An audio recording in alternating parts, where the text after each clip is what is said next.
Hello there, geeks and gamers. I'm MarcTheCyborg, and today I'm going to talk to you about a game I've been playing which I think you might enjoy. So without further ado,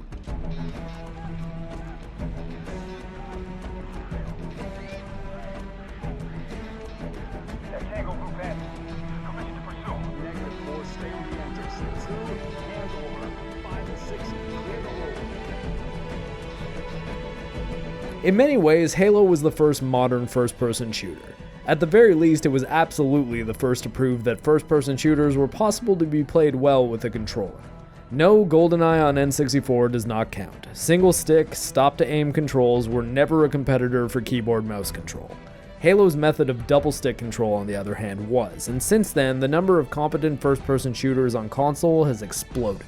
There were a few games that preceded that control style, like Time Splitters on PS2 or the port of Quake 2 that was on PlayStation 1 even, but Halo was the first game to really nail that style of control and make it feel incredible.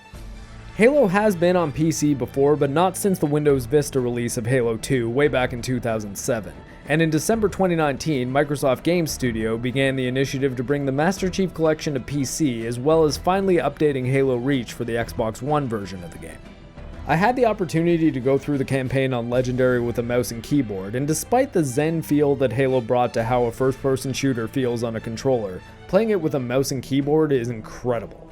Controlling the vehicles was a bit wonky, but shooting feels better than it ever did on a controller, and luckily if you have a controller on hand, you can swap to it whenever you hop in a Warthog. Unlike the old school style of first-person shooters which favor incredible speed and mobility, the Halo games slow things down and focus on creating a tactical combat puzzle, where deliberate movement, use of cover, and choice of resources are the key to victory. On the lower difficulties, you can run and gun in a Halo game, but the real meat of the experience is on the heroic and legendary difficulties.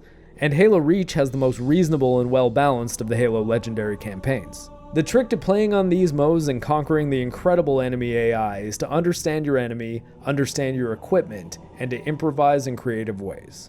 For example, when fighting a Covenant Elite, the most common type of strong enemy, knowing that they have an energy shield is important. Knowing that they can be killed with a single headshot from a precision weapon is important.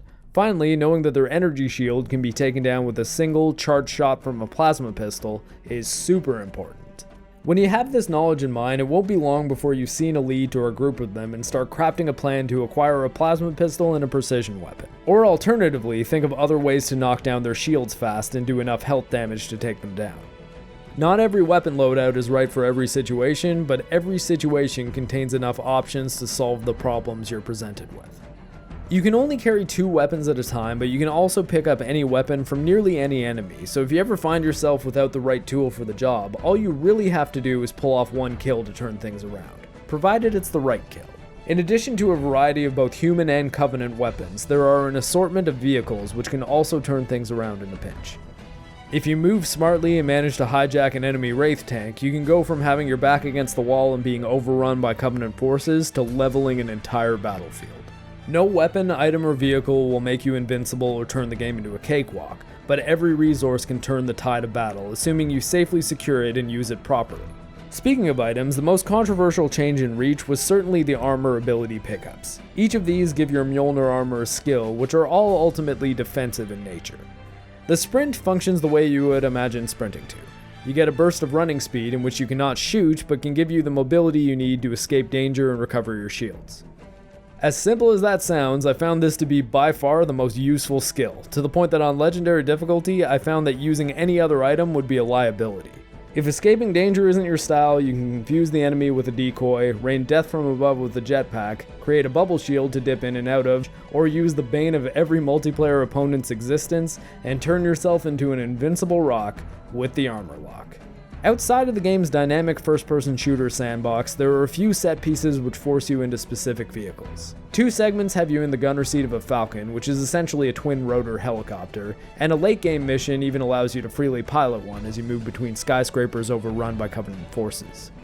You also have a short segment in which you control a Saber, which is a space fighter, and this sequence is so awesome it's sad it didn't become a staple in the series. This mission is cripplingly difficult on Legendary, and having a controller to swap to would definitely be a good call if you're on PC. But even still, it's a nice diversion and makes me wish space fighter games were more common these days. When are we gonna get another Colony Wars or Rogue Squadron? When?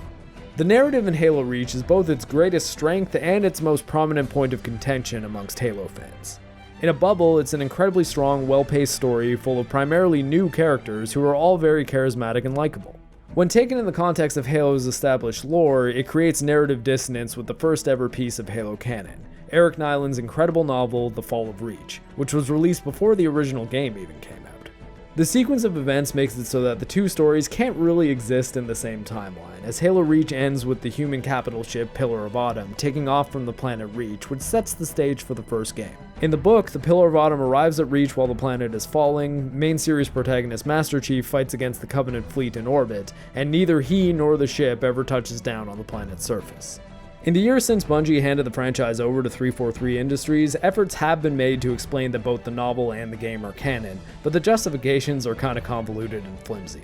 They involve Cortana being fragmented into two separate entities and the Pillar of Autumn landing on Reach, picking up Cortana, and then quickly escaping. While it's commendable to attempt to have both works coexist, it's hard to not see Halo Reach as a massive attempt by Bungie to retcon Nyland's book out of existence, a decision which I'll never truly understand because the book is great. The good news is, if you aren't concerned with the bird's eye view lore, the boots on the ground story of Noble Team fighting their way through a planet which is being decimated while losing their friends one by one is sort of what Rogue One might have been like if every death had the weight of K2SOs.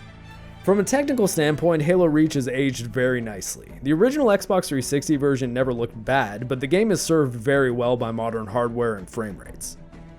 The fact that this is the first step in what will end in all Halo games being available on PC is icing on the cake. No announcement's been made about Halo 5 at this point, but considering Halo 5 is basically the last Jedi of the Halo franchise, I'm personally not losing any sleep over its absence. Why the hell would Cortana come back to life and become a villain? Did Ryan Johnson write this?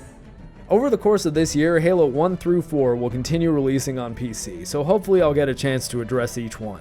Halo Combat Evolved should be coming to the PC package soon, or it's out already if I didn't get this video up in time, so if you're looking for an awesome and affordable collection of great shooters, check out Halo the Master Chief Collection to play Halo Reach today, and ensure you'll have several other great games to play over the course of the year, before Halo Infinite launches in November.